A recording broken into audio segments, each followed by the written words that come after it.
Assalamualaikum warahmatullahi wabarakatuh. Buat teman-teman semua, ketemu lagi dengan channel Mas Ragil, channel yang bahas tentang bagaimana kita berwirausaha di desa.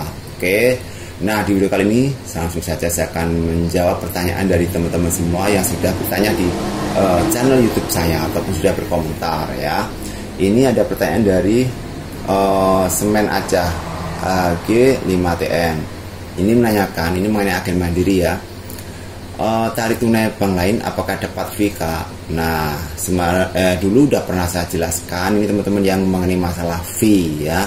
Mungkin ini belum pernah melihat video-video saya yang terdahulu ya. Jadi buat teman semua yang pengen tahu tentang agen mandiri dan sebagainya, teman-teman bisa cek di playlist ya, playlist channel YouTube saya. Nah, channel YouTube saya itu punya banyak playlist, ada tentang agen mandiri, ada tentang usaha fotokopi, ada tentang jualan pulsa ya. Jadi kalau teman-teman pengen tahu, disesuaikan dengan apa yang ingin teman-teman ketahui. Kalau ini misalnya tentang agen mandiri, buka aja playlist saya tentang agen mandiri ya. Di situ nanti banyak sekali video-video yang menjelaskan tentang agen mandiri. Salah satunya adalah mengenai masalah tarik tunai yang mendapatkan fee seperti ini. Oke, mungkin saya akan sedikit membahas aja ini ya, untuk mengulas saja, karena saya sudah menjelaskan secara detail mengenai masalah fee di video saya sebelumnya. Jadi teman-teman bisa cek aja di video saya sebelumnya di playlist ya. Di situ nanti cari aja judulnya masalah fee agen bank mandiri. Oke. Nah, di sini pertanyaan tadi adalah apakah tarik tunai bank lain mendapatkan fee. Nah, jadi semua transaksi yang dilakukan di agen mandiri ya, di mesin edisi mandiri itu mendapatkan fee, kecuali adalah transaksi cek saldo ya. Jadi kalau cek saldo itu tidak mendapatkan fee teman-teman ya. Oke. Kemudian ada juga untuk transaksi pembayaran BPJS. BPJS itu kita tidak mendapatkan fee dari agen mandiri ya, karena bersifat sosial.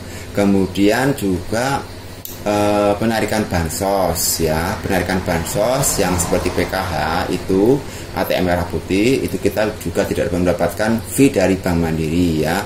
Kita dapat fee-nya langsung dari konsumen ya. Misalnya ada orang tarik tunai atau pengambilan bansos ya, atau PKH, tarik tunai duit ya, uang ya, kita ambilkan uang cash pada dia dan kita meminta jasa saja sebesar Rp5.000 untuk kita ya. Itu sebagai pemasukan ataupun fee yang dapat kita ambil ya dari konsumen tersebut, karena kita tidak dapat mendapatkan fee dari Bank Mandiri. Oke, kemudian pembayaran BPJS juga seperti itu, kita tidak bisa mendapatkan fee ya, karena dia bersifat sosial ya. Jadi kita fee-nya meminta langsung kepada konsumen ya teman-teman ya. Oke.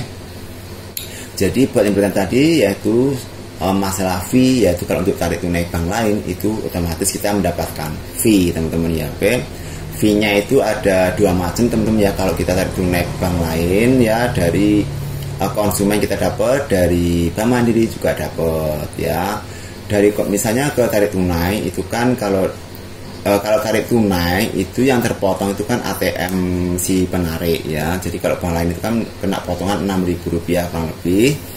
Nah, itu terpotong langsung otomatis dari ATM si penarik. Selain itu, kita juga mendapatkan fee dari si penarik tersebut ya, tergantung dari kebijaksanaan pemilik agen mandiri mau mengambil fee berapa kepada konsumen ya, tergantung dari besar kecilnya nominal yang ditarik ya, baik itu 1 juta, berapa 2 juta, berapa 3 juta dan seterusnya ya. Biasanya semakin besar nominal yang ditarik, semakin besar pula jasa yang kita minta kepada konsumen tersebut. Oke.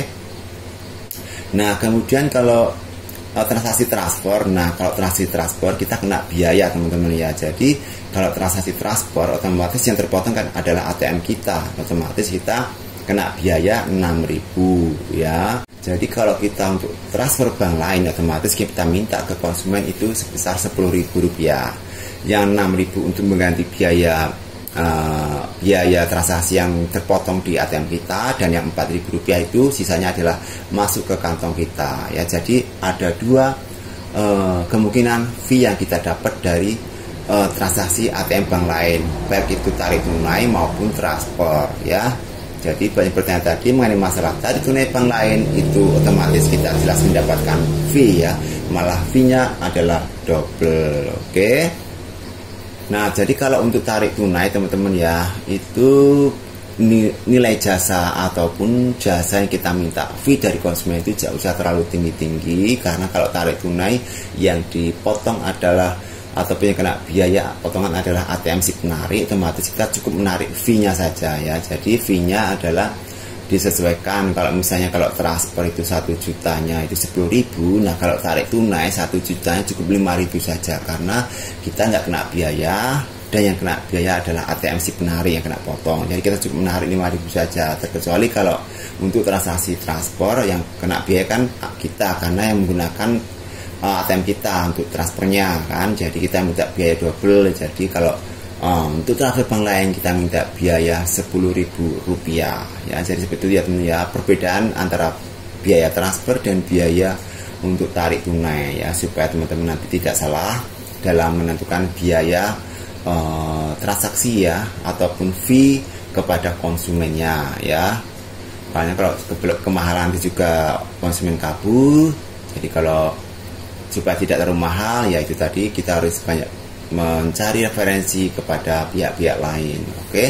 Jadi banyak pertanyaan tadi mengenai masalah fee, mungkin sudah cukup ya. Nanti kalau ingin lebih tahu lebih jelas, bisa teman-teman buka di video saya di playlist yang di agen Bank Mandiri ya, tutorial agen Bank Mandiri. Nanti situ banyak sekali video-video yang membahas tentang agen Mandiri. Oke. Kalau orang cek saldo itu misalnya dari bank lain ya teman-teman ya, itu kan kena potongan. Nah, itu masuk dalam jumlah transaksi yang kita dapatkan setiap bulan ya. Artinya kan kita minimal harus 4 transaksi per hari ya, ataupun dalam 1 bulan itu kita harus mendapatkan 100 kali transaksi ya, untuk mendapatkan nilai yang bagus di agen Mandiri kita, yang dinilai oleh pihak Bank Mandiri ya. Kalau nilainya kita bagus, sehari transaksi banyak, kemudian sebulan itu minimal 100 transaksi, maka kita dinilai bahwasanya usaha agen Bank Mandiri kita itu bagus. Oke. Tapi kalau kita kurang, maka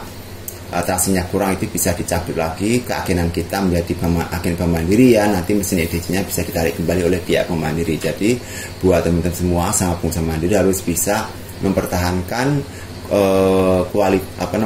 kualitas keagenannya ya, dengan terus mengoptimalkan transaksi di tokonya sehari minimal 4 ya. Jadi kalau sebulan harus 100 kali transaksi kurang lebih. Oke. Terima kasih sudah menonton, dan jangan lupa untuk subscribe, like, dan share. Oke. Salam wirausaha.